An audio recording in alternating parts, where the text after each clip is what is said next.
I believe it is 5:30. We're going to get started.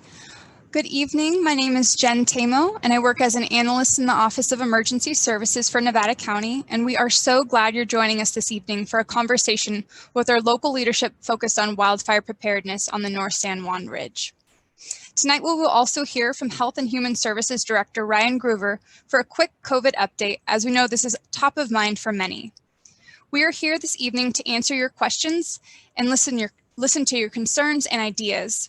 We have an incredible lineup of representatives from the Board of Supervisors, CAL FIRE, the North San Juan Fire Department, the Nevada County Sheriff's Office, the Office of Emergency Services, and California Highway Patrol.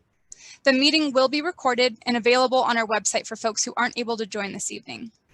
Before we get started, I'd like to go over a few housekeeping items so we can make the most of this meeting. I would like to acknowledge that we're all connecting this evening virtually due to the pandemic, and this shines a bright light on the challenge that we know exists in the North San Juan community, which is limited connectivity.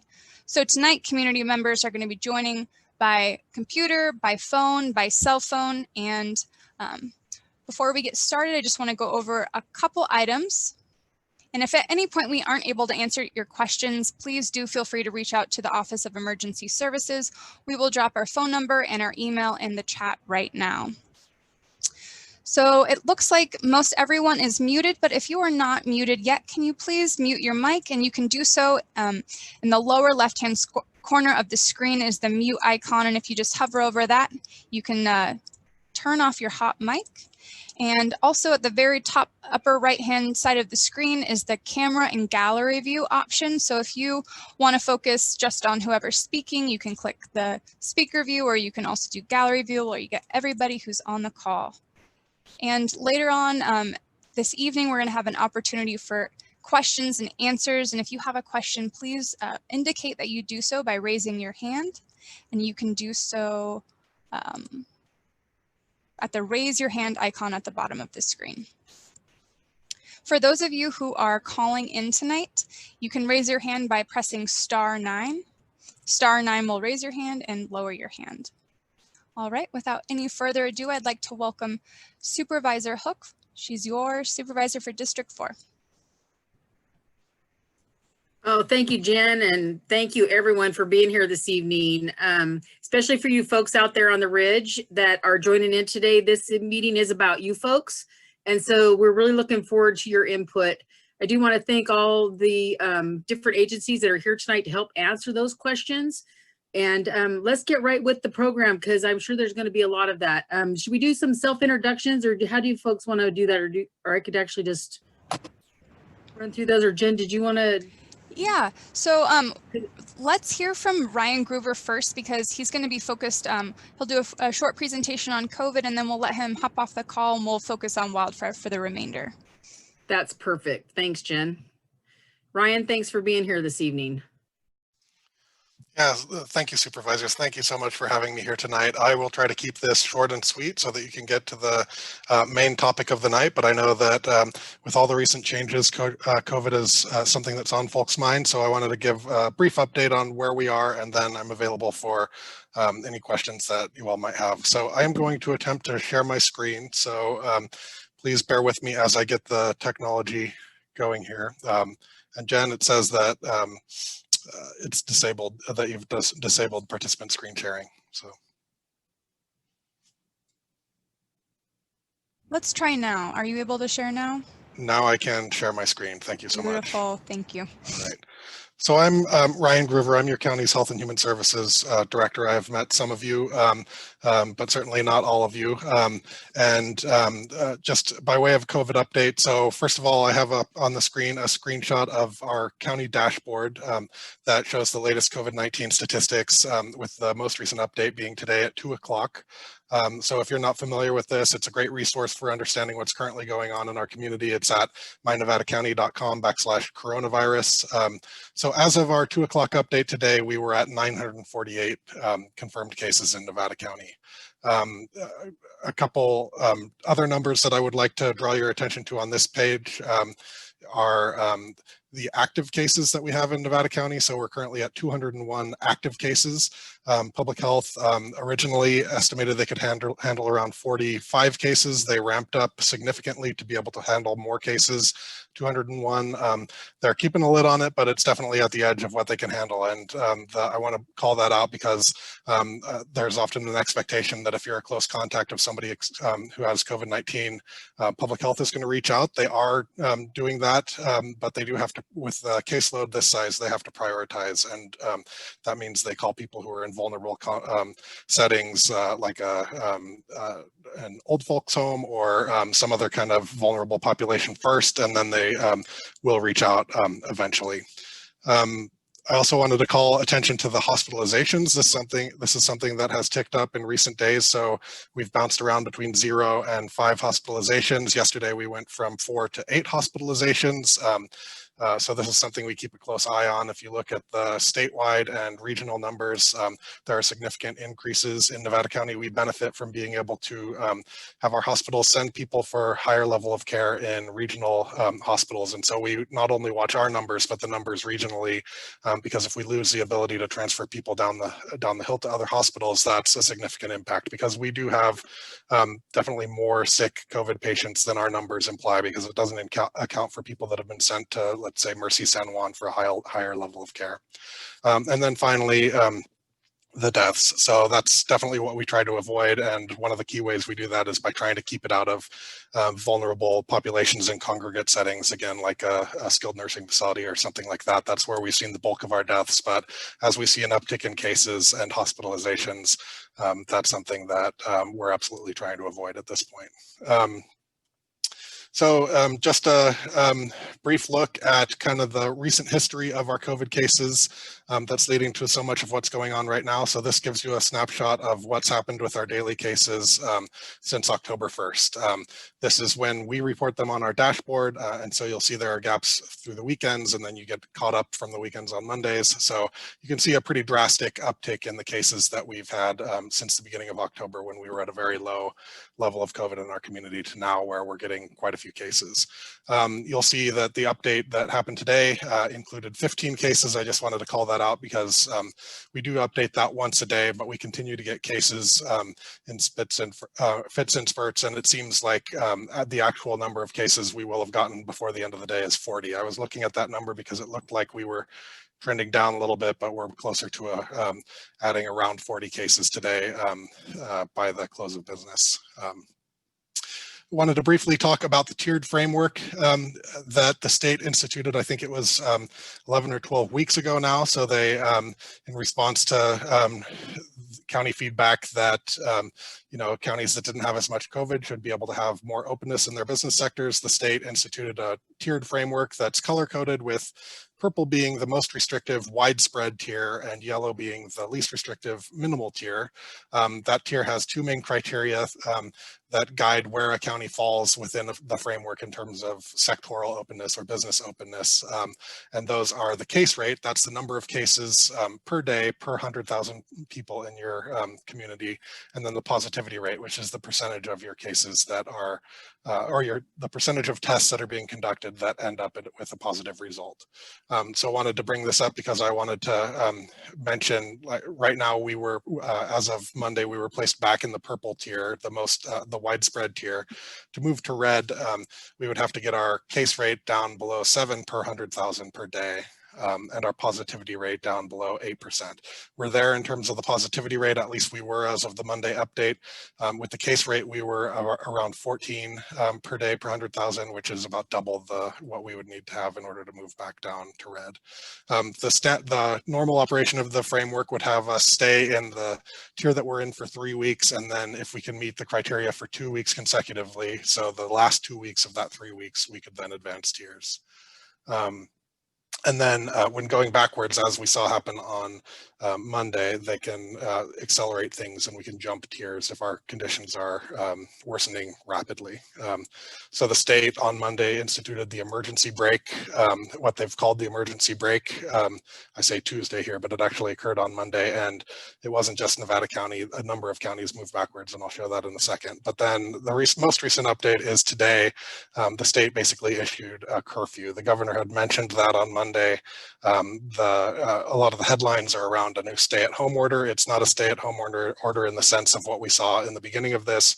What it means is the non-essential sectors that are allowed to be open in the purple tier that we're in have to close between 10 o'clock at night and 5 in the morning, and that begins on Saturday.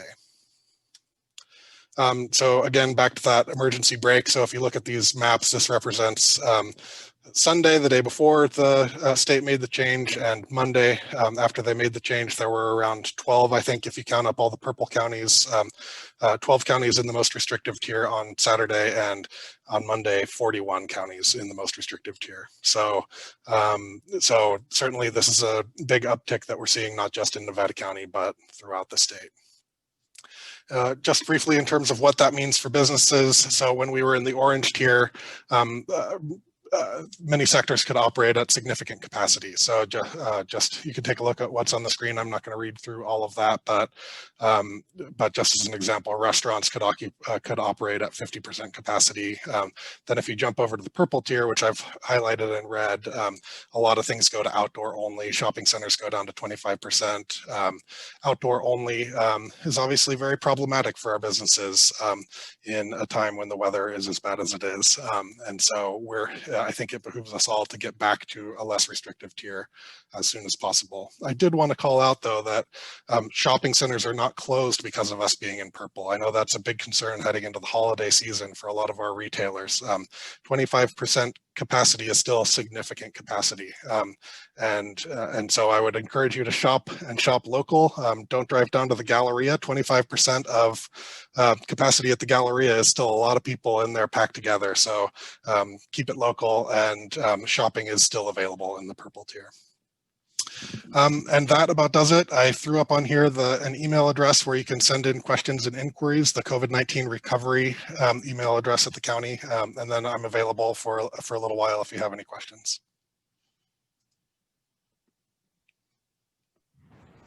Thank you so much, Ryan. Thank you so much. So now we are going to hand it over to CAL FIRE Nevada Yuba Placer, North Ops Division Chief Jim Mathias. Well, you stole all my thunder by big introduction. So basically all that stuff means that I'm kind of directing the operational forces in the north part of the Nevada Yuba Placer unit. So Nevada County, Yuba County, Sutter, and half of Sierra County, and also Washington Ridge Conservation Camp. And so one of the common questions I get, we'll get right into wildfire, is wildfire season over? We just had a little over 3 inches of rain, less and more in certain areas. Does that mean fire season's over? Well, yet just this morning, we had 2 engine strike teams that came back from a fire in Reno. So in the North San Juan Ridge area, fire season is probably winding down quite a bit, but all we need is a couple of few hot days and some wind events, and we're right back in it again. So the fuel moistures are still pretty low in some of the dead fuels that can't absorb all this stuff.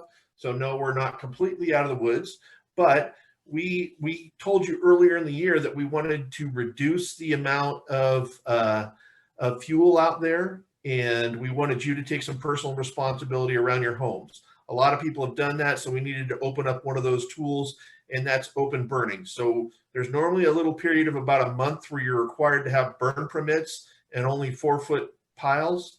We've removed that restriction and gone right into open burning, which means you still have to call to make sure it's a burn day for your residential lots. There's certainly some restrictions by Northern Sierra Quality Management District.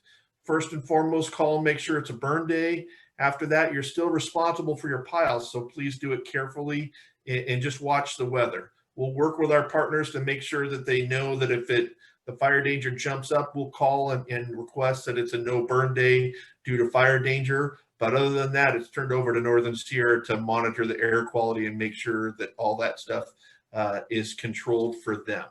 So other good news that I just wanted to talk about is that we completed over 10,204 defensible space inspections in the Nevada Yuba Placer unit this year. Only needed to give out 3 citations, and we had a pretty good compliance. Of those, we've already cleared 8,927 inspections to fully compliant, so it's all looking really good. but that's all 3 counties, not just the San Juan Ridge area and not just Nevada County.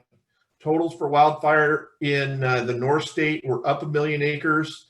In our unit, we're up 1,400 fires. I'm sorry, up 133 fires and up 1,400 acres. So that's enough of me talking. Let me get to the meat and potatoes of some of the stuff on the San Juan Ridge.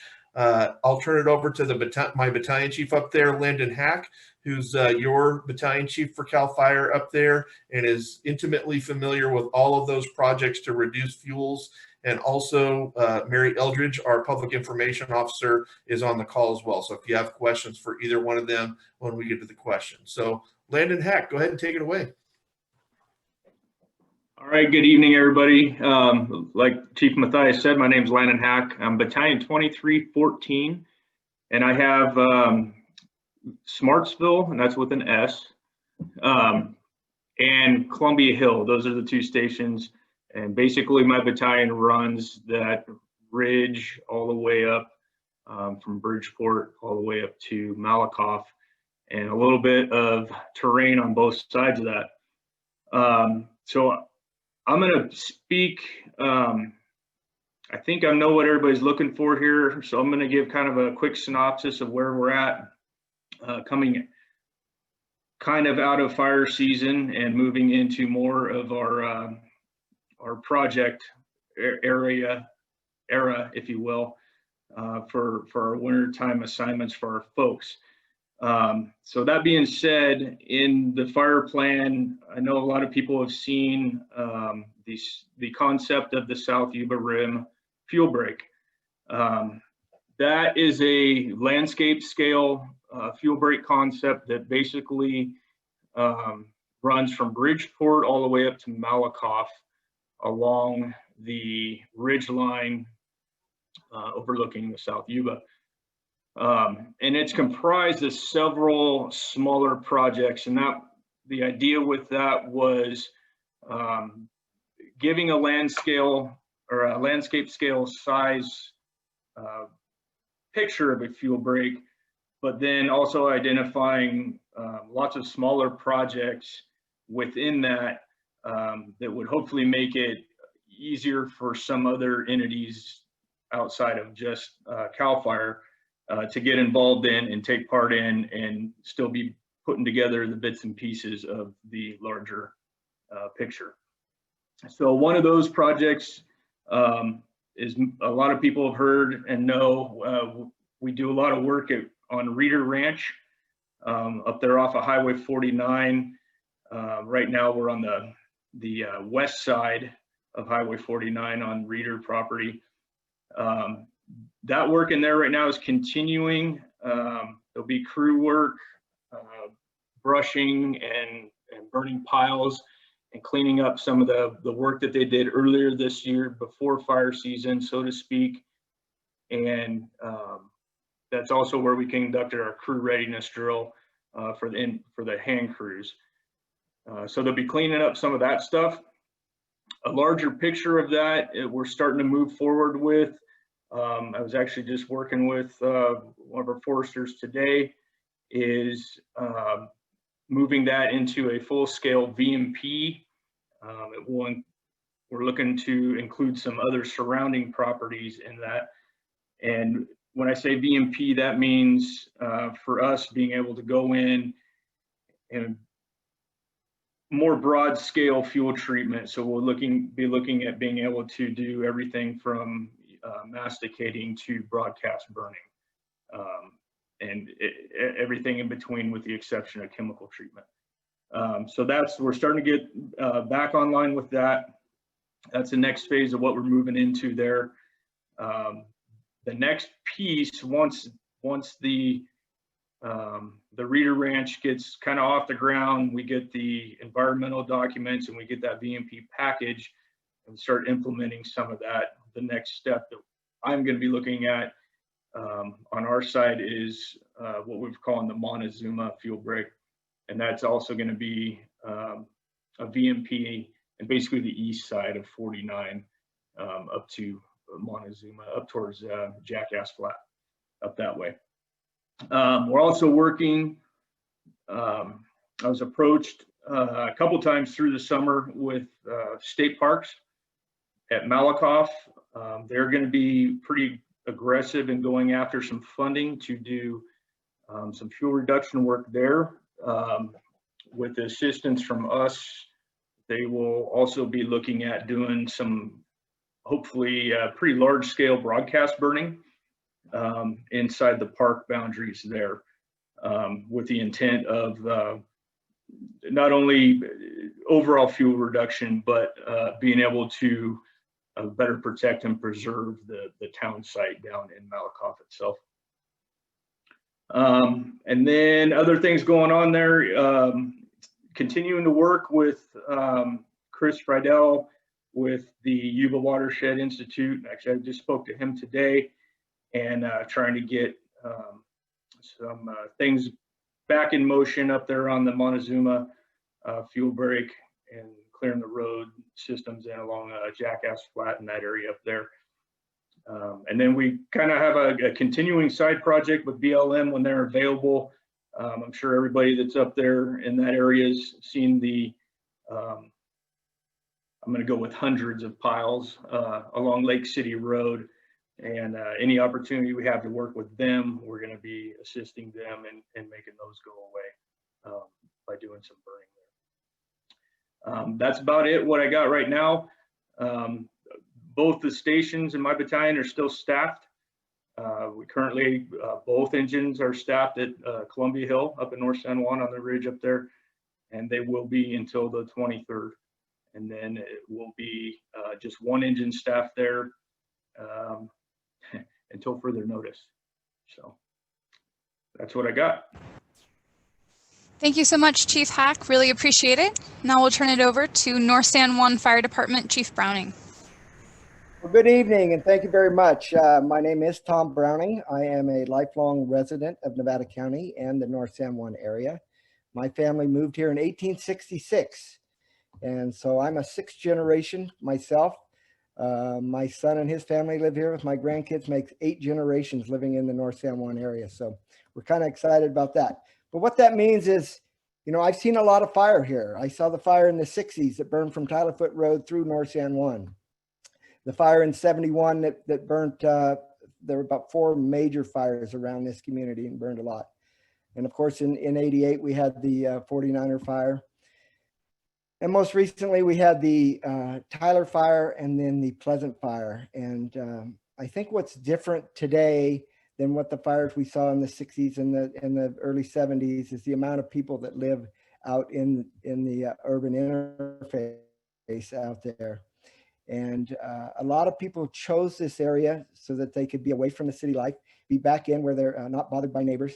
But that creates kind of a problem when you have to evacuate. So one thing, I saw Pat Leach is on here. I really want to give her a thumbs up and thank you very much for the work that she's been doing with the Firewise communities that we have in this area. A number of them have already been approved and a number of them are in progress now. And I think that's great that people are starting to take responsibility for their own areas and looking what they can do to help protect their property and their lives.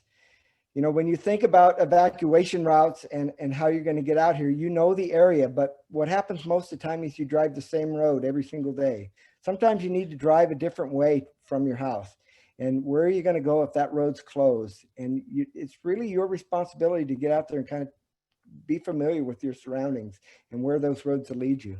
You know, where are you going to end up when you make a left on Tyler Foot Road instead of a right to head towards 49 and you're headed towards Graniteville? You know, what's that going to look like? There's a lot of opportunities to shelter in place once you move away from the fire itself, but there's a lot of work you need to do.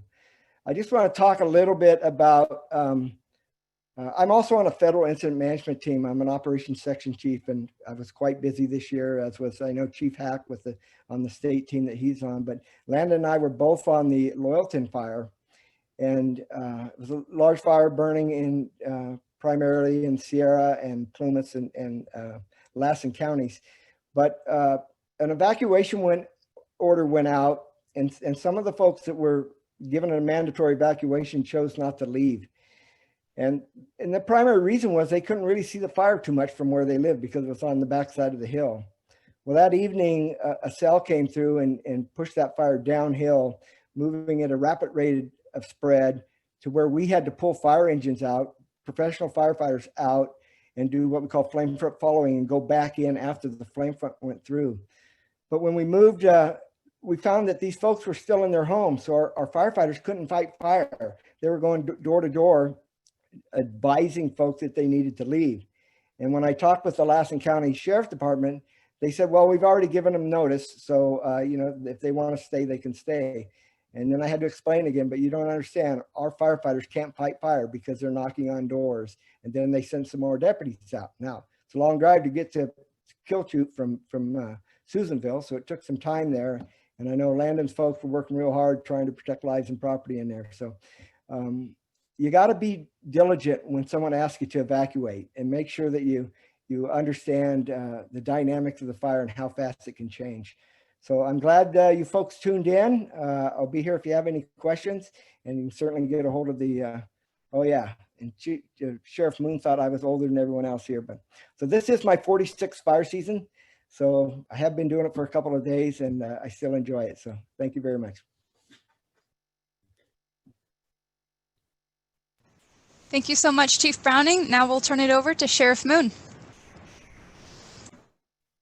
Yeah, I think we're about the same age, Tom. I think when I think about some of the different things that we've done together, it's pretty amazing to see the same people working to keep our community safe. So, OES, thanks for having us. I am Shannon Moon. I'm your Nevada County Sheriff. Here tonight, clearly to talk about wildfire in the North San Juan area. We are committed to providing that excellent service in public service. And during a wildfire, our role at the Sheriff's Office is that evacuation piece, which clearly it can be complex and dynamic and all those different things. As a 30-year employee of the Sheriff's Office, I can assure you we have really made our evacuation planning, training, and response a high priority. And one of the biggest impacts that I believe we've made is assigning a Sheriff's Office employee to the OES team. That connectivity, that communication, that teamwork, it just makes us all so much stronger. And I really appreciate having that connection with the OES team. I look forward to connecting tonight with the folks that have tuned in from North San Juan. I'm super pleased that we're recording this so that other people can get on it at a different time when it's convenient for them. Introduce both my captain, Mike Walsh, who's an operations captain, who's typically our incident commander in joint command with a lot of the fire response. And then, of course, Lieutenant Bob Jacobson, our OES team. He'll be talking a lot about really what share some of the things that we've been doing in the last few years on our response and our planning and what the improvements that we've made at the Sheriff's Office. And I also love to listen to the questions and the concerns so that we continuously look at ways in which we can improve. And I hope folks get some good information, maybe a couple of new things, maybe just to confirm a couple of things for folks so that we can all remain real safe in a wildfire in Nevada County. So I'll push it off now to Operations Captain Mike Walsh.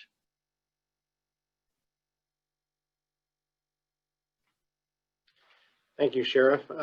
As she mentioned, I'm the operations captain here at the Sheriff's Office. It's the operations division that's responsible for sending deputies out into the community and going door to door, using our high-low sirens to get people to evacuate. We work hand in hand with the fire department. Typically I'm talking, to the fire chiefs, getting the intel from them, talking about which way the fire is going, how long do we have, what are their resources, do they think they're going to be able to hold the fire lines? And there's just so many, different pieces of information that I have to get from the fire department before we make that decision to uproot residents and ask them to leave their home and all their belongings and basically, flee for your life. Earlier, somebody had talked about how important it is, I believe it was Chief Browning, talked about how important it is to know your area, drive home a different way, you know, that holds very true, because when the time comes and you're panicking, if you can't get out the route that you're used to taking every day and you don't know an alternative route to get out of your area, that's going to cause problems for everybody. And I mean, the reality is you could perish. You know, we all saw how fast the fire moved through Paradise, and of course that's our fear. You know, fear is kind of, or the loss of life is my biggest fear, is if we don't evacuate people fast enough, if we don't make that evacuation area large enough to get everybody out as quickly as possible. That's something that goes through my mind the whole time, because if something bad happens, that's on my shoulders. And I've been living in Nevada County, not as long as Chief Browning, but I've grown up here in Nevada County, and I know a lot of people up in North San Juan. And to know that a decision that I made could possibly get somebody killed, I don't think I could live with that. But on a good note, we haven't lost anybody. You know, we did the Jones fire. I think it worked out well. We worked in unified command with state parks and CAL FIRE. So, you know, we have a good track record. We have a great team. We also use our search and rescue team. They've done a phenomenal job with some of the mapping, pushing that information up to OES so we can push that information out to the public. You know, we try to do it timely, and we try to do it with, you know, as minimal of an impact to everybody as possible. But, you know, first and foremost is everybody's safety. And that's our motivation. That's our goal. And that's how we operate. So if you have any questions about that, you know, or maybe my thoughts or anybody's thoughts on how we go about that, or maybe even how we could do better, I'm definitely open to, you know, hearing what everybody has to say. Thank you, Captain Walsh. Now I'm going to turn it over to Paul Cummings, OES Program Manager. Thanks, Jen, and good evening, North San Juan. My name is Paul Cummings. I'm the Nevada County Office of Emergency Services Program Manager. I'd like to view readiness through a different lens tonight. I'd like to view it through the lens of the Jones fire. Captain Walsh, you know, mentioned that. Many of you are aware, 17th of August, Nevada County was subject to a lightning-caused fire, like many other communities in our state. Many residents did the right thing during the Jones fire, and so I'm very proud of that. I'm very proud of all of them for having their go bags, having signed up for Code Red, and having a plan and getting out. Fire suppression went really well. From my humble opinion, I'd like to recognize CAL FIRE and our local fire districts and all the mutual aid that supported the suppression of the Jones fire. Also like to recognize the evacuation efforts by our sheriff's office and the mutual aid from the law enforcement agencies that came in to support that. Evacuation and suppression both went really well. Alert and warning went really well, I think, during the Jones fire, but it can always go better. We know that's a challenge, especially in our rural community. And I'll talk a little bit later about some of the telecommunications challenges that many of us face and how we're trying to work through that. I do want to talk about some of the tools that worked for the Jones fire, and I think it's important for all of us to look back on those positive tools because they apply to the county-wide as we're working through wildfire preparedness. So the first thing I'll touch on is just messaging and communication.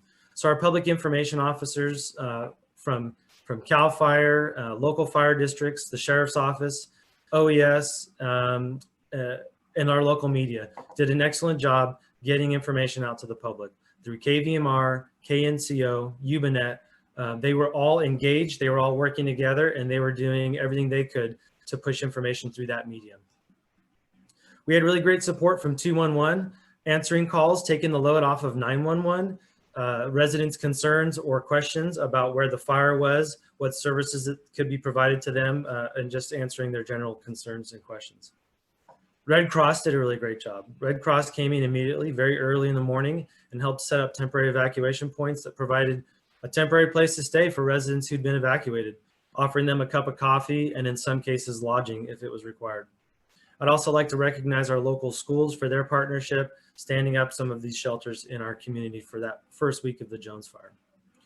Another tool that worked out really well was Code Red, and that's something that we use countywide. and was really a success in messaging the public around updated evacuation warning and order areas. So starting at 5 a.m. on the 17th all the way through the 19th of August, the Office of Emergency Services and the Nevada County Sheriff's Office sent 10 code red evacuation warning and order messages. But we know that that wide net, while it's cast to many residents, doesn't include everybody. So we still had to have law enforcement out en masse, knocking on doors to get that message out to residents about evacuation. Another one of the safety nets that we have to hopefully get the message to residents that it's time to get out when they don't get the code red for whatever reason, even if they're signed up, because we know that system's not perfect, are the high-low sirens. And I think Lieutenant Jacobs will touch on this as well.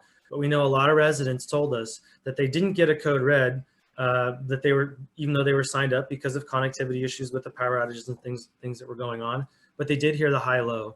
And the high-low alerted them and their family to get their belongings and to get out and evacuate.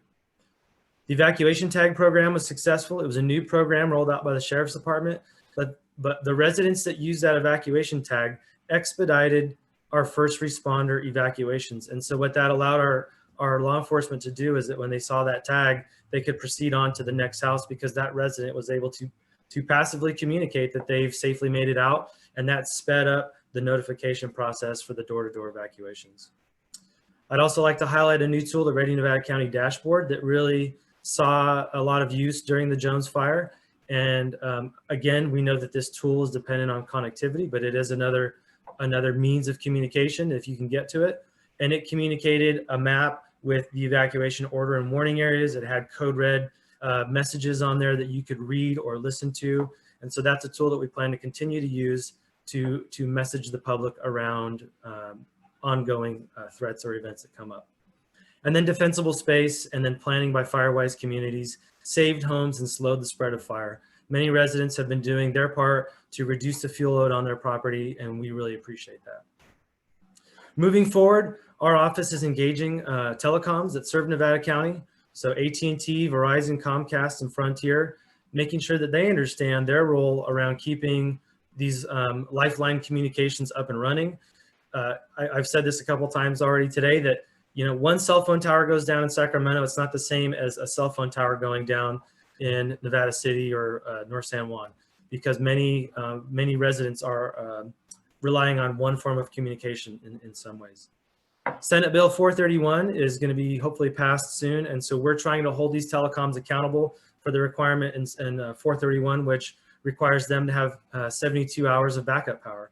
We know that with these regular public safety power shutoffs, especially last year, less so this year, when PG&E turns the power off, it doesn't take long for these cell towers to start to go down and the landlines start to go down.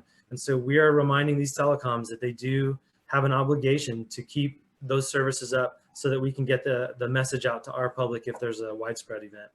And then also Senate Bill 670, which would require notifications to law enforcement, the Sheriff's Office, 911, dispatch, OES, when they do have outages, so that we can adjust our procedures during a fire with notifications.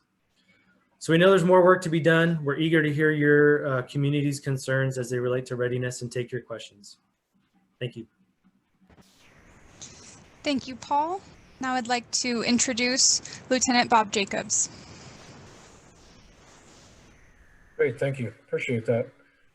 Yeah, Lieutenant Bob Jacobs, your county's Emergency Operations Coordinator here in the Office of Emergency Services. I've been in this assignment now for about a year. Part of my assignment is that I am the Emergency Operations Center Director during times of emergencies or disasters. What that means is that I sit here in this room when all this stuff's going on outside this room. We help to coordinate and paint a picture of situational awareness for everybody, a common operating picture, as we would say. We primarily support the incident out in the field. So anything that the folks at the Incident Command Center need that they can't get right then and there from the resources they have available to them, we support that effort and we help them to bring in mutual aid from outside, other tools or equipment that they might need. One of the big things that we deal with is sheltering. Paul Cummings talked a lot about the Jones fire and a lot of the efforts that were undertaken during the Jones fire. Sheltering is one of the things that the Emergency Operations Center is responsible for. So anytime the county or the sheriff's department issues evacuation orders, we have to provide a place for folks to go. Ryan Groover just talked a lot about COVID and the effects of COVID in our community. Obviously, this is something that we have to take into account anytime there are evacuations that are taking place. We need to remember that we need to make sure that our shelters or the locations that we're sending people are COVID compliant, and that we're not going to spread COVID at that point. So we did handle some of that with the Jones Fire by setting up what we refer to as temporary evacuation points. And I will get to those a little bit more here in just a second. So a lot of the things that I'm going to talk about tonight have already been discussed. The speakers on here have been great. They've already talked about these things, but I'm going to touch on them again because some of these topics I just don't think you can talk about enough. The first one is our evacuation tag program. Both the sheriff and Paul discussed this. This was a program that the sheriff's department launched earlier in the spring of this year. Essentially, an evacuation tag is a weatherproof tag that has wire ties on it, and it can be tied out in front of your residence or at the end of your driveway. And it says in bold letters, evacuated. This is a partnership between the community and law enforcement. This is where we're asking you to self-declare that you've evacuated. Paul talked about how this helps to expedite the evacuation process. In a sense, what it's doing is, as our deputies and other law enforcement officers are driving through these evacuated areas, they're looking for those tags. They're looking to see who's evacuated already. If they see a tag such as that, they can assume that you've already safely evacuated your area, and they can move on to the next house. The goal being that we get to as many people as fast as we can so that people get the word. Paul already talked about the high-low sirens and how effective those were. We did hear a lot of feedback from folks during the Jones Fire that the first indication that they had that there was an ongoing evacuation was those high-low sirens. Many times our deputies are going to get to the area of the fire long before it's actually determined that an evacuation order needs to be issued. And so those deputies that are arriving first, they have the ability to turn the high-low sirens and start getting that word out. So we encourage folks to go to our Ready Nevada County website. There's a video on there that talks about the high-low siren, and it even plays the high-low siren so that everybody can get familiar with what that sound is. It sounds a lot like the European siren. So if you hear that siren, it only means one thing. Grab your go bag that you've already got packed and ready to go and evacuate. Evacuate immediately. It's a life or death situation. Paul talked about the Ready Nevada County dashboard and how we used it during the Jones Fire. That was kind of the debut for the dashboard. We had gotten together with GIS earlier in the summer, and we created this dashboard, which is essentially an information hub for the public where they can go both before an incident and during an incident to get information about what's going on. We felt that the Jones Fire dashboard was exceptional with getting information out to the public. That dashboard provides information in regards to evacuation zones and repopulation. It also gives you the locations of roadblocks. It's going to list all those temporary evacuation points that we talked about, where people can go to get information about what's happening with the fire. And if there's going to be a need for sheltering, then they can connect with people from Red Cross or county social services there and make a determination on what they're going to do long-term if that evacuation order is to stay in effect. We also have a Code Red widget on the dashboard. So Paul talked about Code Red. If for some reason you're not signed up for Code Red, you need to get signed up. But if you're not, and maybe you missed a Code Red announcement, the dashboard is a place that you can go where you can find that Code Red information. We have on the far right-hand side of the Wildfire and Evacuation tab, what we call a Code Red widget. On that widget, it's going to display the last 5 Code Red messages that went out to the public. You can listen to the audio call that went out to people over their telephones. You can read the emails that went out, and you can even see the area in which we've sent that order. So you'll see kind of a shape on a map that's going to show you exactly where that Code Red went. So maybe you weren't at home when you received the Code Red message and you want to see exactly what are the boundaries of the area that Code Red went out to. That the Ready Nevada County dashboard is a perfect place to go to see that boundary, and you'll likely also see that evacuation zone populated on that dashboard at that point. One of the other programs that we worked very hard on last spring and early summer was we worked heavily with our search and rescue evacuation team. That's the Sheriff's Department search and rescue team. They have an evacuation support team. This support team provides support directly to our incident command with real-time mapping in the field, which again helps to provide more situational awareness. They're actually assisting directly with the fire department in mapping those evacuation zones. and helping to determine what the population is of the folks that are in those zones so that we know how many people to expect that may go to the shelters. They also help with mapping out those roadblocks. They assist us with sharing that information. They're actually able to push their mapping information up into the cloud where we can pull it down here in the EOC, and then we can take that information and we can populate that Jones Fire Ready Nevada County dashboard, and we can allow the public to see that information fairly seamlessly. They also help out with a lot of logistics pieces right there at the Incident Command Center as well. There's already been some discussion about evacuation strategies. Find 3 ways out is what we say. If you have 3 ways out of your neighborhood, Chief Browning already talked about it, you need to get familiar with those areas. It's not enough to just look at them on a map. You need to actually go out and drive those areas. We're all creatures of habit, and we all like to do the same thing over and over and over. But like Chief Browning said, it really is critical to know those evacuation routes, and don't just drive them during the day, drive them at night. A lot of times the evacuation order may come in the middle of the night, and if you've never driven one of these roads at night, street signs can be difficult to see at night, and you can get turned around real easily at night. So we encourage you to do everything you can to pre-identify as many routes out as possible, optimally 3, and then drive those routes. We say evacuate early and often. What we mean with that is if there actually is an evacuation order, you need to leave as soon as possible, or even before an order. If you get the sense that you're in danger, you don't have to wait for that order. You can leave early. What we mean by evacuate often is practice that evacuation plan. Have a plan in place where you've sat down with your family and you've discussed what you're going to do during an evacuation scenario. Find your 5. Have 5 people in your community, in your life that you can connect with. Have those go bags ready. Have that evacuation plan written down, discuss it with your family, and then actually execute that plan if and when it comes time to do that. I want to talk a little bit about the difference between an evacuation order and an evacuation warning, because this question seems to come up quite a bit. What is the difference, and what do we do depending on which one we get or we hear about? So an evacuation order is an immediate threat to life. This is a lawful order to leave the area and leave the area now.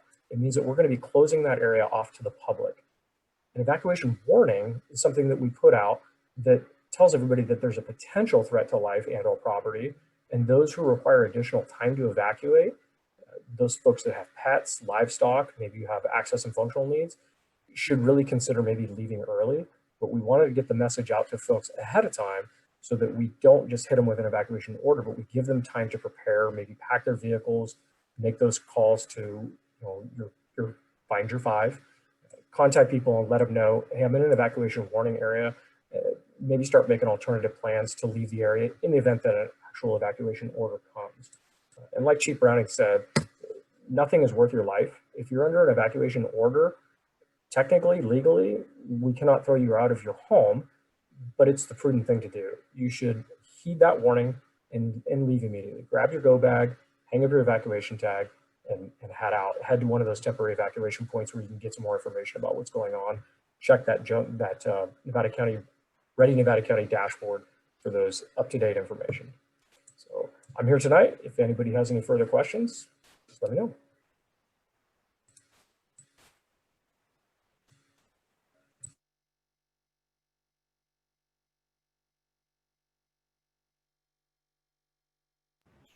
Thanks for bearing with me, guys. My mouse was not operating correctly. Thank you, Lieutenant Jacobs. We really appreciate that.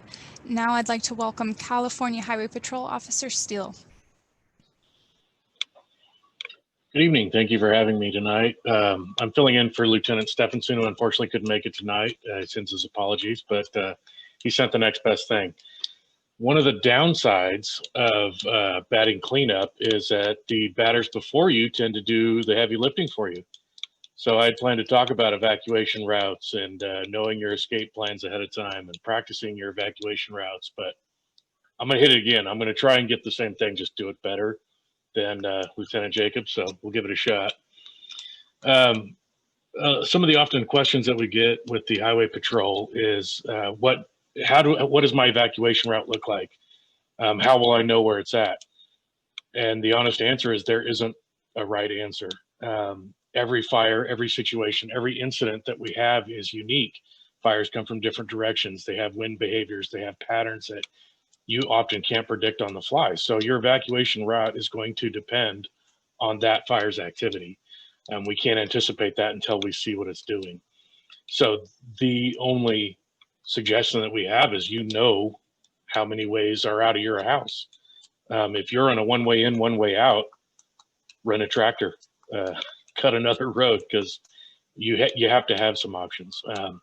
What we do is we coordinate on the initial response. We are coordinating with the Sheriff's Department, the Fire Department, CAL FIRE, Consolidated, volunteer fire departments, whatever it takes. We basically get the orders from them. They tell us where to go. We will assist with evacuations as we can. I'm pleased to announce we do have a new generation of patrol vehicles coming out. And we, from this point on, as soon as we start getting these new patrol cars, they will be equipped with the high-low sirens. That was one of the requests that we had. It's a small part on our end that we can do. I mean, it's the least we can do is, if nothing else, we can drive around neighborhoods blaring that high-low and helping reach some of the more remote areas that might not be able to hear that. One of the other roles that we do is we are part of the incident command centers. We have a unit stationed there, and we go with CAL FIRE, or sorry, not CAL FIRE, but all the fire agencies plus the Sheriff's Department. They identify what roads need to have TCPs or traffic control points. We will provide the traffic control at some of those major intersections. And then we coordinate with all the other law enforcement agencies on assisting as much as we can. I really enjoyed the point for the 211 and all the alternative methods of contacting for information, despite, other than the 911 system. That's one of the pitfalls that we've seen. Our dispatch centers get inundated with 911 calls looking for information when it's actually delaying the responses for some of the more severe incidences inside the major incident. So I'm really glad to see Nevada County is way ahead of the curve from the other counties that I've worked in. Going through my notes, yeah, Chief Browning, you stole my thunder right off the top, and then Captain Walsh, you stole my thunder, and then Paul Cummings, you stole my say.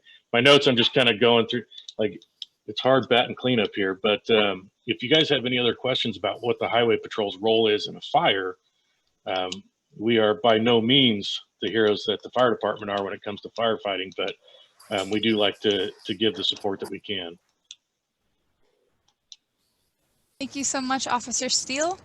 And now I'd like to turn it over to our audience to for us to answer any questions that you may have.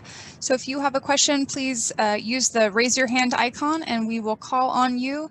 And if you are on the phone, again, that's *9 to raise your hand if you're on the phone.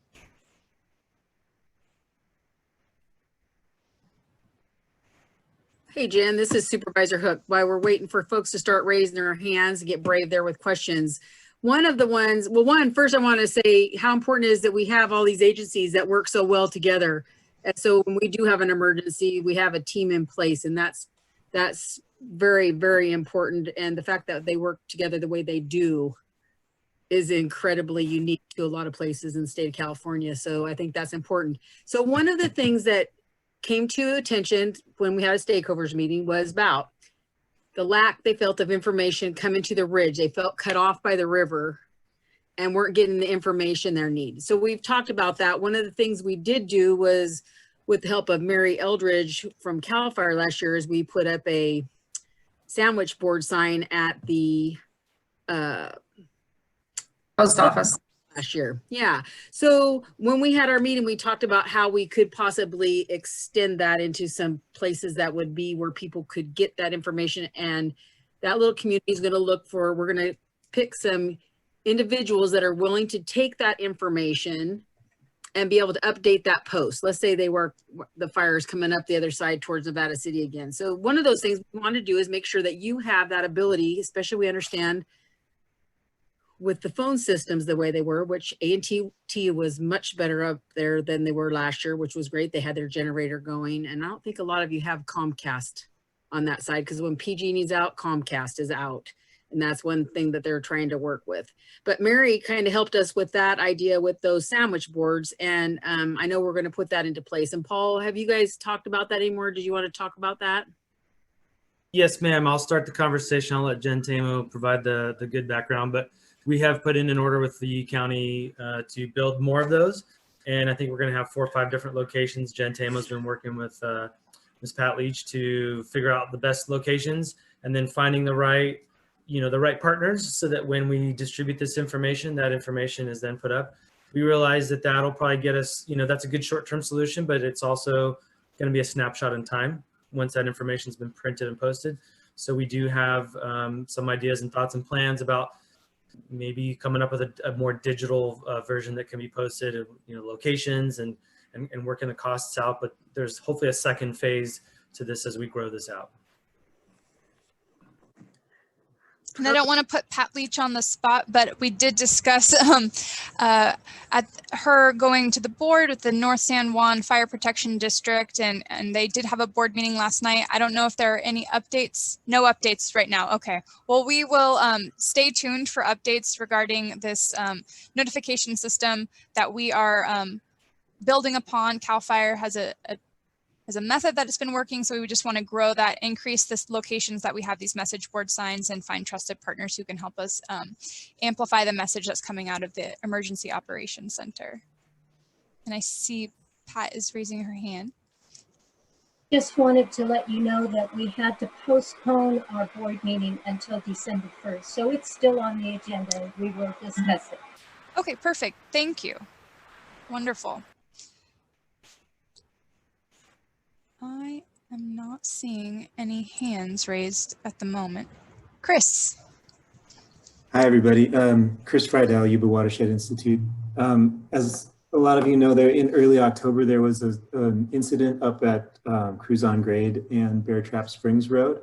Luckily, there was a pretty quick response from fire personnel, and the fire was kept to a very small, less than half an acre. But the fire was started in a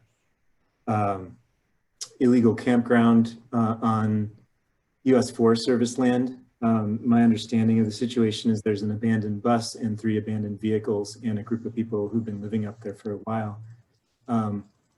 And I guess my question is, the Forest Service did come in and as far as I understand, cite some folks for illegally camping. But aside from that, the Forest Service doesn't have a very large law enforcement presence up there. And some community members have approached me wondering what can we do as community members up there to deal with the homeless situation that this is just an example, one example of risk that is in many parts of the county. And I know at Sugarloaf Mountain, the county's done a great job of relocating some homeless people to hotels, I believe. But yeah, just wanted to hear what are the resources out there for dealing with a situation like that.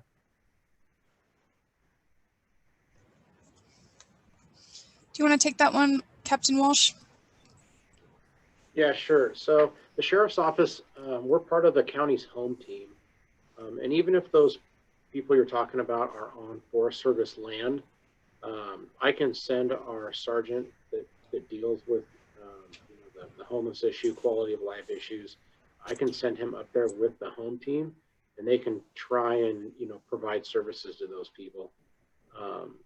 So if you want, I'll put his name in the chat box there. It's Sergeant Corchero. Or if you want, just call the dispatch center and give them your concern, and then the dispatch center will make sure that it gets to Sergeant Corchero. And typically they'll go up there, offer them services, see if they can get them hooked up with social services, temporary housing. I mean, there's a lot of options right now, and yeah, that's a huge concern. We've dealt a lot of, with a lot of the smaller communities down here on this side, outside Nevada City, Champion Mine area, because they were having a lot of the same problems. I mean, I've had somebody on the plot of land, it's a piece of BLM land behind my house, start a fire, and it started coming up the hill, and that's not a good feeling to have. So I totally get what you're saying. So I think another good point is actually they've been actually doing some work in the North San Juan area already, and has been very helpful with some of the situations we have with some homeless. And Sergeant Casero has been in the team, is really doing an excellent job. I mean, we're seeing things that are happening. So wherever Chris was, I think yesterday, that would be a good person to get a hold of, and we can work with that. With that home team is a great addition to the Sheriff's Department being a part of that. Thank you, Sheriff Moon, for moving that forward. It was really important part of the program that's going to help with our homelessness and fire safety the most on top of it. So thank you all to Sheriff's Department. So we had a couple questions that came through via email, and I just wanted to address some of those. There is a question regarding how to stay informed during a public safety power shutoff and how to receive information about community resource centers. So I don't know, maybe Paul or Bob, who might want to take that regarding staying informed during a public safety power shutoff and knowing what resources to keep an eye on. Yeah, I can start with that, Jen. I'd say a lot of the trusted news sources that we recommend the public keep up with, that are in the Ready, Set, Go handbook, are going to be applicable not just to a wildfire or a public safety power shutoff, but to a flood or whatever comes along. It's really how we communicate as a community. So the first places I would say to start with specifically for PSPS information would be PG&E, because they're the ones that are controlling the timing and locations of that shutoff. And then oftentimes agencies like OES through the county are going to then rebroadcast or amplify that messaging. So we're usually working with them behind the scenes to get direct information, but they also have a public facing website where they're pushing information. So once they're prepared to share a location of an outage, CRC locations and timing, we then take that and we share that on our Twitter and our Facebook.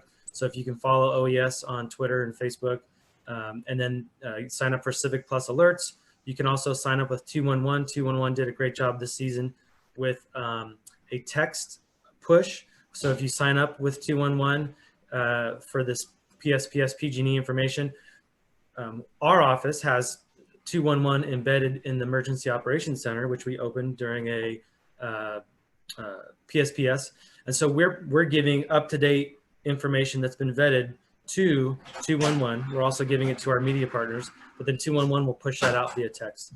So, and then just our normal media resources that we are communicating with, like Ubinet, KNCO, and KVMR are also great resources. I know a lot of the radio stations have top of the hour updates, and then Ubinet's going to have a steady stream of up-to-date information as well. That's vetted, usually coming from OES. Hopefully I didn't miss anything. Jen, you want to pick up the gap? Oh, I was just going to ask a follow-up question for those who might not know what a community resource center is. What sort of resources are available there, and who runs those CRCs? Yeah, that's a good question. So for clarity, PG&E normally identifies community resource centers in our community before the event starts. And these are places that are not shelters, but they're places where people can go to receive certain services based on gaps in their need that are a secondary effect of the outage. So PG&E this year was providing ice. They had charging centers. They did have a couple of indoor centers where they set up the one at the library where you could go inside to plug in a device. So if you have durable medical equipment or you need to charge a cell phone, they'll give you water, information, really just the things that you need to get you through that event. They usually have hours that start around 8 in the morning and go until around 8 p.m., but then they do close. So if you have needs that are going to exceed those CRCs, you can always call 211, and 211 can try to connect you with some of the county social services that can maybe fill some of those gaps.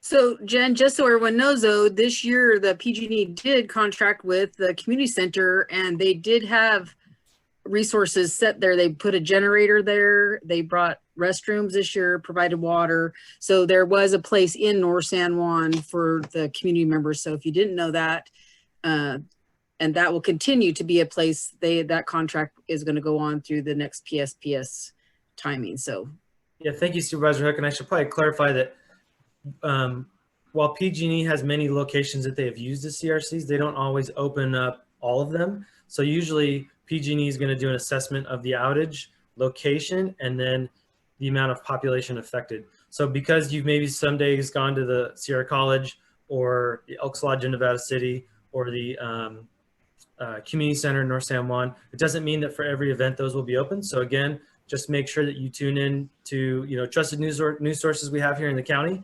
Also check PG&E's website to see which ones are open, because they won't always open all of them depending on the situation.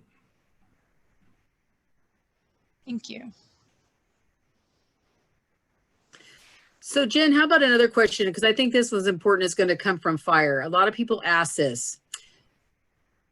Where are there places you go to wait out a fire for safety?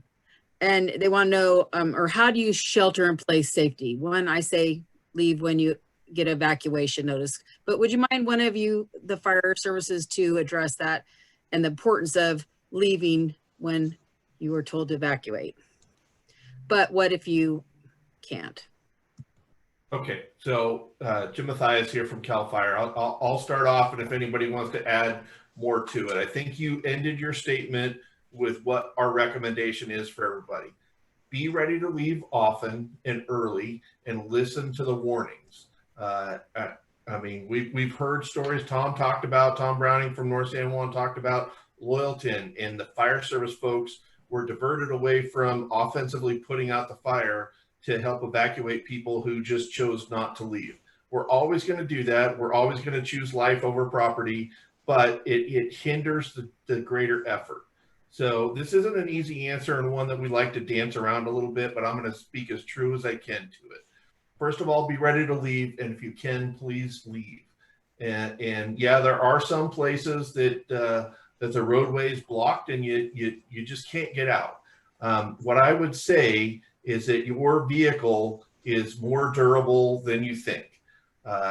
Please stay in your vehicle. If you're blocking the roadway with your vehicle, you're part of the problem and not part of the solution. So think about the vehicle that you're going to leave in. We all are tempted to take, our 76 Chevy with the 350 and the 44-foot long trailer behind it, so you have someplace to stay.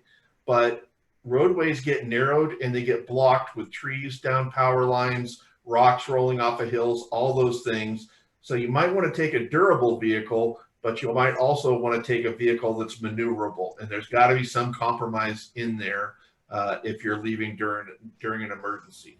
So think about that. So the temporary refuge area is what you're referring to about an area that you might be able to go to if you couldn't get out any other way.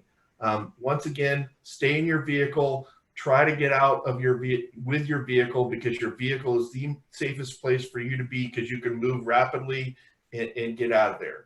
If you are in an area where you can't get out, your vehicle's failed, you're trapped, what you want to look for is an area that's flat as possible and clear. What we always talk about is the least vegetation is obviously the safest place for you to be. But also, we want you to think about the topography, the geography of the land that surrounds you. Anywhere where water can go down through a channel or a valley, that's a place that fire and superheated smoke will channel up. So you want to stay away from culverts and depressions and those sorts of things, and be on the other side of the hill from any kind of approaching fire front if you're trapped and you can't get out any other way. Your vehicle, believe it or not, will take a whole lot of heat, so stay in that vehicle as long as possible. If you can't be in your vehicle, maybe you can find a home. Maybe there's a structure in the area that you can get into. Obviously, brick, stucco homes, those are the more desirable ones, and they have the least vegetation around them. So think about that. Always try to stay low, stay in the building as long as possible, because the fire front is not going to be a blast furnace for hours on end. The house will withstand some fire for a while, and that's what Chief Browning was talking about earlier with the fire front following method that we use. That means that the fire burns over the top of an area, and then we'll go in with fire engines afterwards and extinguish the houses that are partially on fire. So what that means is the fire front's going to burn over the top of you while you sit in the house, and you'll be as protected as possible. So Protect your airway anytime you're around superheated gases with something that's 100% cotton. That those superheated gases do more damage than direct flame impingement on the human body. That'll kill you quicker than anything. And get out with any opportunity. Don't forget about the opportunity to always make your evacuation to safety. So think about all those things. Those are some general rules and some areas. We think about areas in North San Juan where you could go. Up off of Jackass Flat, that North San Juan mining area, in some of those areas, that's got some sparse vegetation. That's a place you might be able to stay. But once again, I mean, we've talked about it. We don't know where the fire is coming from, and we don't know which direction it's going until the incident actually happens.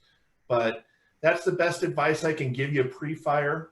But just please don't think that you're going to always be able to find a safe place. Stay with your vehicles and stay with structures as long as possible. So, Sue, I hope that answered your question. Thanks. I just think that's important when you are asked to evacuate. And I see Tom, Tom, I think it has something to chime in there. Do you, Tom? I just wanted to add to what Jim said, which is great information.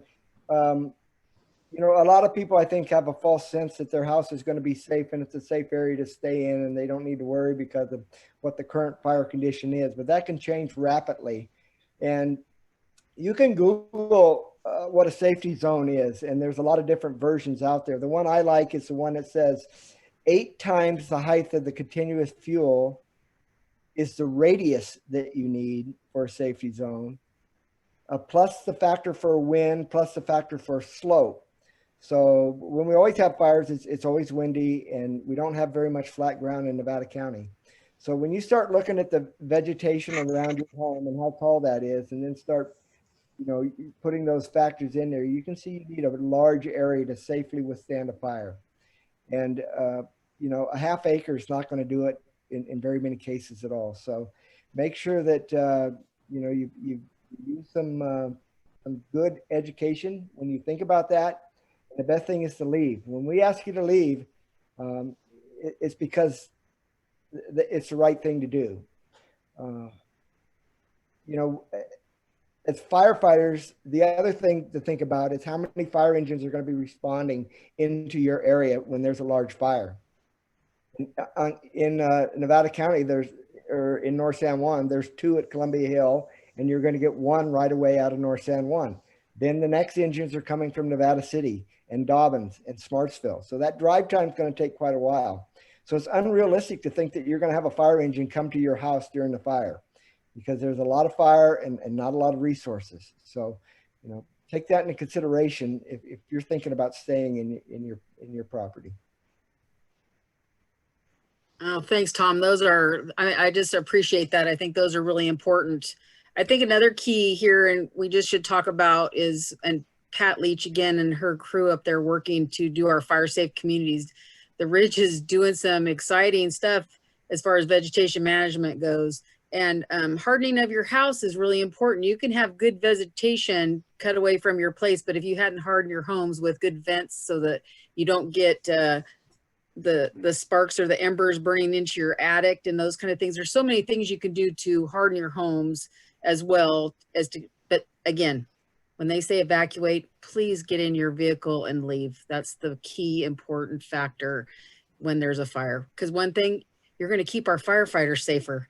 They're out there working, and if they've got to worry about finding people at home and then getting them evacuated, that's that less amount of time they have for fighting the fire. So let's keep them safe as well. Sorry, Jen. No, that's great. I had a quick question. I think this is probably going to be for the sheriff's office. We had folks asking questions about getting back into an area that had been under an evacuation order after they were evacuated. What do you wish people knew about getting back, you know, behind the evacuation lines? Yeah, I can answer that. Once we've evacuated an area, we don't let people back in. And the reason is because 1, we're assuming that the fire is going to be coming in that direction. And 2, it's hard to keep track of who you let in, where they're going. And, you know, when we're running around trying to evacuate everybody, we just don't have the resources to, quote unquote, escort somebody back to their home. You know, that's why it's really important to be prepared, have your go bag ready, you know, have enough food and supplies, not only for yourself, but for your pets. If you have, you know, an animal that you need to get out. You know, the other big reason that we try to keep people out is, and I'm sure the person asking this question is not a looter, but, you know, there are looters. There's people out there that are going to try and take advantage of unoccupied homes. You know, we see it all the time. We hear about it in other areas. You know, I think we did a really good job of the Jones fire, keeping those areas populated with not only our deputies, but law enforcement officers from out of the area. And, you know, we keep those areas full of law enforcement to make sure people don't try to sneak back in or, you know, take a back road that we don't have covered. So normally once you're out, you're out. And, you know, just pay attention to social media, pay attention to, you know, the county website to see when we're going to start letting people back in. So hopefully that answers your question. Yes, thank you. It looks like Officer Steele, you have your hand raised. Yeah, I just wanted to add to that with the evacuations on the warnings and the return back into a zone. Oftentimes the highway patrol is tasked with traffic control at those major intersections going back into a unpopulated area. The reasons that we're there, we get directions from the incident command post that says, hey, this is our perimeter. We can't let anybody back in here because of the fire equipment, the law enforcement evacuations. We're trying to get people out and not let people in. As that condition changes, the information isn't immediate. It goes from the fire department out in the field, it goes back to the incident command center, then it goes back to the individual law enforcement agencies, then it goes back to the unit that's actually stationed at that TCP or that traffic control post. The one thing that if I could impart to the general public is when they're trying to get back into their evacuation zones is please be patient with the units that are out there on the scene. We have orders to keep people out, and that's for a safety reason. The officer that's at that traffic control point, the only information that he has is, I can't let anybody cross this line. I'm protecting your home. I'm protecting your property. And oftentimes you're oftentimes at that intersection, you can't see the fire. However, the danger is just around that corner, just over the next bend. And so if I could just stress one factor in that, and I understand the frustrations with the families trying to get back into their homes, but we do need to make sure that that's safe. We've issued that evacuation order, and now we're kind of responsible for you. We have to make sure that your area is safe to go back into once you've left. So I know it's a very large favor to ask, but it's having patience at that time when it's time to repopulate that area. It has to go in a certain order for it to be done safely. Sheriff Moon, did you want to add something to that? Yeah, I think the other thing too to recognize is there's a lot of suppression equipment out there, and firefighters still working hot spots and different things like that, even though you may think the fire's in what we call the mop-up stage, but sometimes that mop-up stage, you know, those hot spots are out there. So, you know, recognizing the safety aspect for the suppression vehicles and people out there. You know, sometimes there's down power lines. Sometimes there's just emergency equipment and things around that again, from where that traffic control point is, it may look quite fine and you're like, just let me get back to my house. But it, you know, I constantly, in our training and in the importance and the priority of evacuations is the first thing an incident commander's job is when we make an evacuation order is to start the planning for repopulation. Anytime you start moving people out is when your plan starts for moving people back in, because that's what everybody wants to do.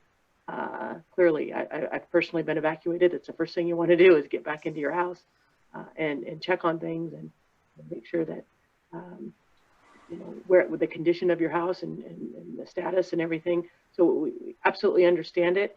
But there's other, you know, the concern is always paramount with safety when we start making those orders.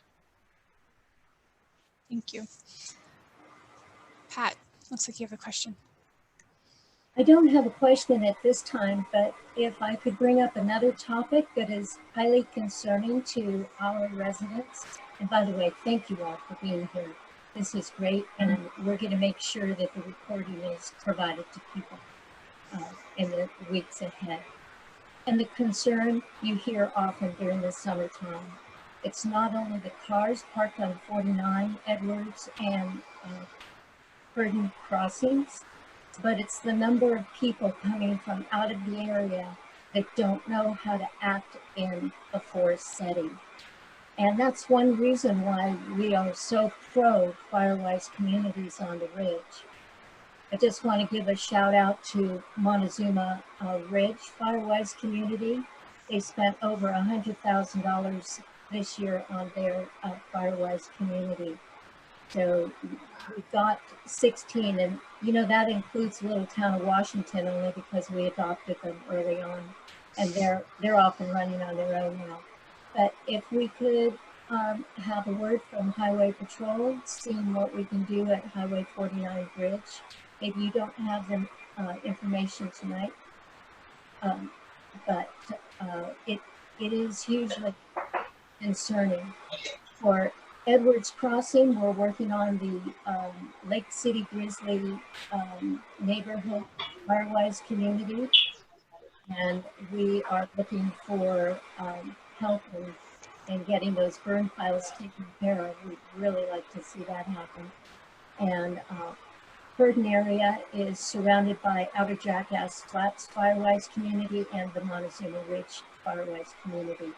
On the Middle Yuba, we have Ananda Village, West Sages, and Salmon Mine East Sages. So we're trying to strategically place these Firewise communities. Another plug that Billy might not know yet, so far we have seen 42 Firewise communities in the county report that they have spent over $750,498,000. I don't know if I said that right. Anyway, $7.5 million plus. We still have another 7 that need to report, and at least 10 more that are in training. So Nevada County itself is really stepping up, and by the way, that number is double what the Firewise communities reported last year. So getting back to the concern of river activities, we know people love the river, but they're loving it to destruction. Yeah, so I'd like to address the parking issue, which is pretty much the only thing I can address there. That has been a huge thorn in our side for many, many years. We've towed countless cars. I've been in this office over 10 years now, and I can't even count how many cars we've towed from those 3 areas. The South Yuba Bridge on 49, Edwards Crossing, Purdon Crossing, and actually even kind of not related to this, but the Dog Bar crossings, all the major crossings in our county, we tow many cars. And for as many cars as we don't tow, we cite the other ones.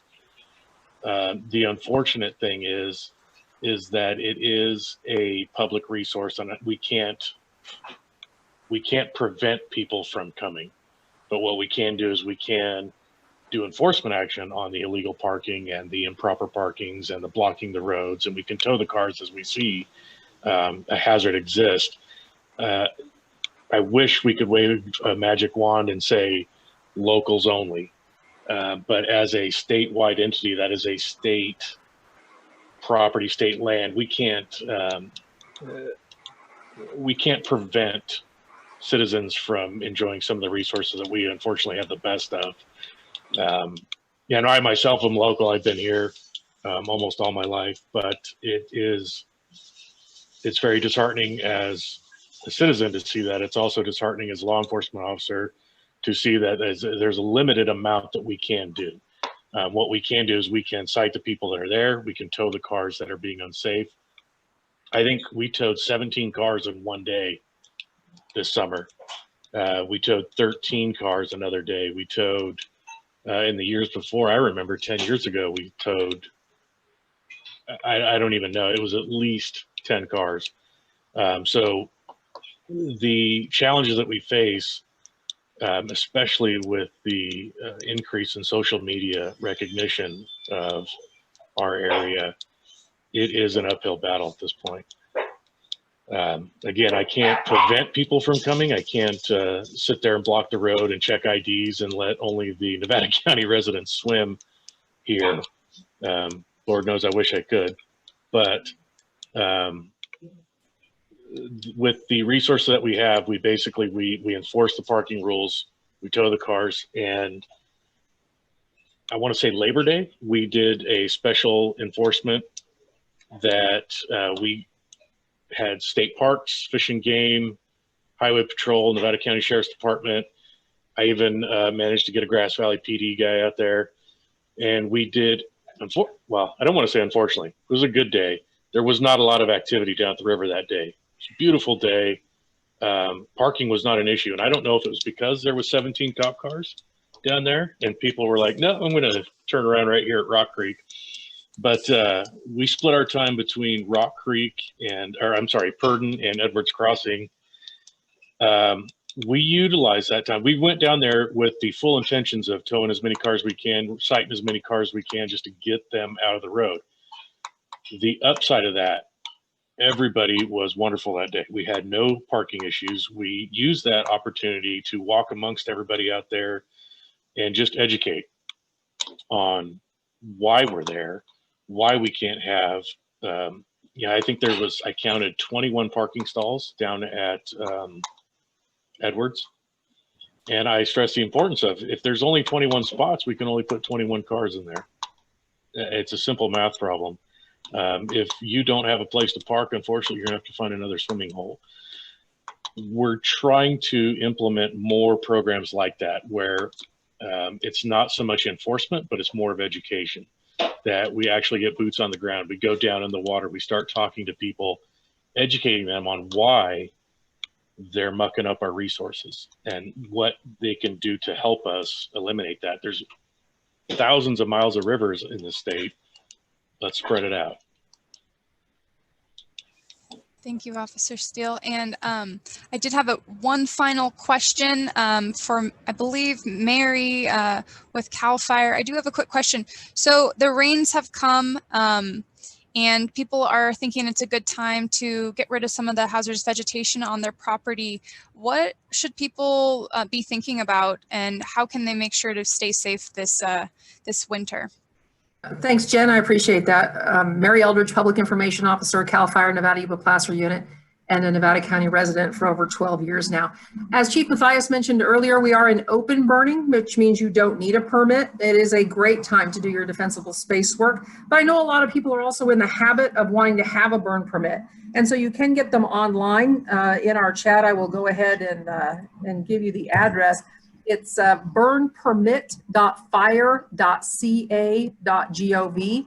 And due to COVID restrictions, we are kind of discouraging the public from actually going to individual fire stations.